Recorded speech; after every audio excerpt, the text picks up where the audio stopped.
So thank you very much for giving your time this evening to join us and join our discussions on our research and the booklets that we're going to be launching London-wide today. You'll see that you're in different groups, and we'll explain as we go along how we want to get the work done. Okay. So first of all, let me introduce you to the Chief Executive of Music Foundation, Magdalene Adenauer. Okay. Good evening, everybody. Good evening. Thank you so much for coming out tonight on Wednesday evening. I was going to say Wednesday afternoon because it's so bright outside. But I'm really excited to have each and every one of you here today, because today is really about discussing. This is an issue that has been happening for a long time now. Introduction. Music Relief was established in 2011 when I first started to have that desire, the urge to go out and speak to teen parents. So the initially going to be for teen parents, because I myself was a teen parent over 20 years ago and wanted to kind of give back and work with other teen parents. And so when I started in 2011, teen parents were the main targets. And that was to just provide support and counseling to teen parents for the enablement of a balanced well-being. But as the more I went out, the more I networked, it became very apparent that we needed to work with even more young people. And so in 2015, we finally registered as a company limited by guarantee, expanding the age group and also the demographics. So it wasn't just going to be teen parents with specific attention to the mothers, but to the wider audience of the young people, 11 to 19. That should have been corrected now. So we don't just stop at 19, because we now offer employability workshops as well. So it's now 11 plus.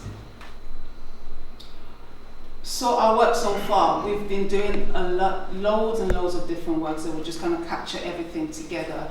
2018, last year, we launched our first ever holiday program called Enriching Lives. You can see we had the Youth Mayor of Croydon and Deputy Youth Mayor cutting the ribbon for that. We provide fencing.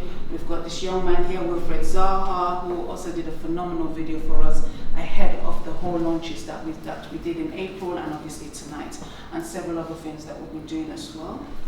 Following on from the Knife Camp campaign, so the More Than Able is not just a campaign in itself, it's now a program, and it's now the More Than Able Training and Leadership Academy. And what we do with that is to, as it all implies here, but really working within the schools and community groups and various organizations who are looking to obviously further support their young people, because we understand for a young person to pick up a knife, there's several things that happens. They don't just pick up the knife. There's several factors that we have to consider. Issues as social media, peer group, family situation. There's a lot of issues with mental health and domestic abuse as well. So those are the kind of things that are part of the provision whilst we're doing the trainings in schools or within community. So the new services that we now provide, I made reference to fencing. So it's called FENCE.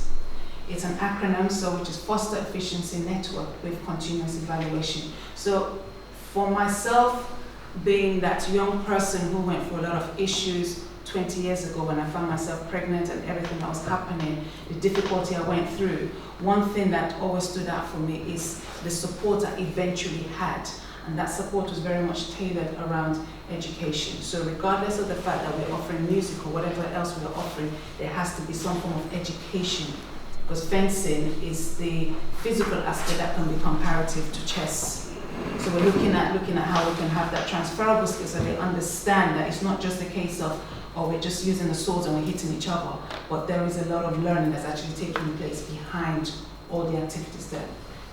Many of the feedback that comes from them is the fact that when you speak to them, you understand that many of them do not understand who they are and where they're coming from in regards to identity.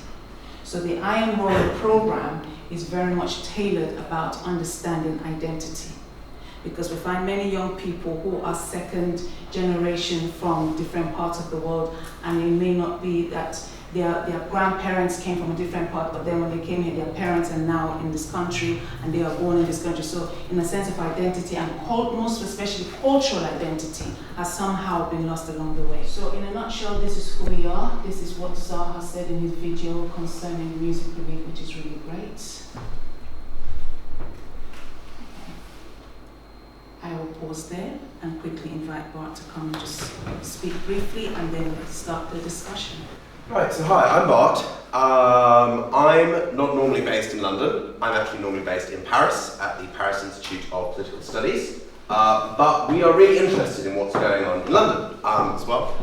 So about a year ago, a bit more than a year ago, we got very interested in the question of knife crime and what's happening in London vis-a-vis knife crime. Because there isn't kind of a regular distribution across London of knife crime. It's very concentrated in particular areas. And the increase we saw in London was very concentrated in particular areas. So 2016, 2017, London had a 24% increase in knife crime, and Croydon had a 103% increase in knife crime.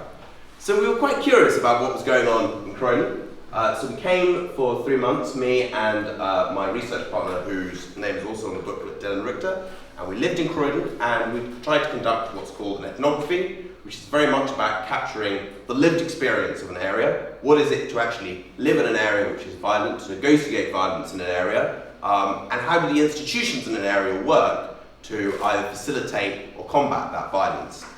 The booklets are not a conclusive study.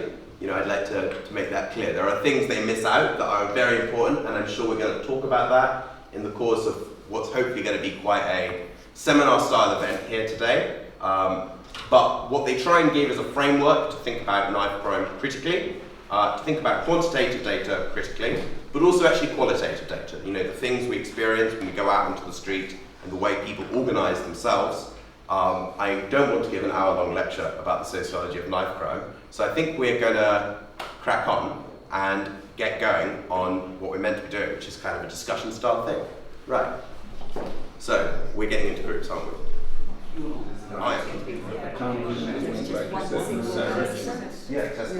They start to entice each other. But there's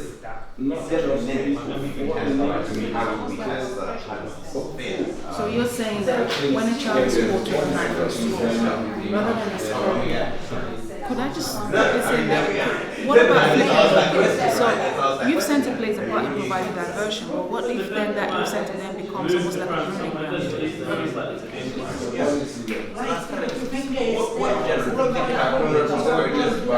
What enables some communities? You know, if you think about it, A lot of our societies now are much more polarised, so people engage in the states. Look at the people who are lining up to be leaders of the Tory party. It's still a very narrow range of people. And they don't actually know how most other people live, how they make ends meet. let's dig in on that idea of support networks. So that's super interesting, that support network. Does anyone have a strong view on the role support networks play in supporting or preventing knife crime? Trying to understand what is happening in specific locations on page 8 in the activist guide. Street environment, how does that affect crime, if at all? Taking, using, and dealing drugs openly, how does that affect crime at all? Postcode gangs, how does that affect crime? Organizations looking inwards and struggling for resources, how does that affect crime? Anti-knife crime campaigns, do they reduce knife crime? Fear. Safety. Protection. Poverty, degradation, status, belonging, identity. Schools obsessing about exams, therefore also not talking to them. So no one's actually talking to them. And then even at a policy level, the policies are obsessing about whatever the political goal is, not actually the needs of the children. And very big issue we talked about is unreported crime. We think actually a lot of it, there's a lot more happening than's being reported. We have very scary. But do we think maybe some religions behave differently to others? I mean, not thinking about beliefs, but just organisationally. Are they different? And if the local population are too scared, maybe, then you just do what you think you can get away with. Table at the front team. All right. I think that'd be key ideas. I think Sarah had a really good idea there, which is that the schools and publicly funded community groups at the Centre for Social Networks actually make sure the small amount of resources we have are effectively used. So I think that's kind of the core of what we're I saying. think we said much the same. We looked at the anti-knife campaigns that they don't really work effectively. Things like amnesty might have a positive effect. Early intervention, youth support. The scared straight approach. And that for me was really interesting. That idea of taking young people who are at risk, yes, to prison to really scare them. But then the opposite actually happens. So the intention of taking them to prison to scare them, you find that these young people then become criminalized. But no, it's scientifically proven. Yeah. And they already feel very frightened. Yeah. Because they, certainly all the young offenders I see, have no idea where they are in space, no idea what's going on. You then show them something even more frightening. They actually believe they can't get out of that downward cycle. So they just keep going with it. So once again, thank you very much. Much appreciated. Your time you sacrificed to come make positive contributions. Let's thank Magdalene also. Let's put our hands together for ourselves. Thank you so much.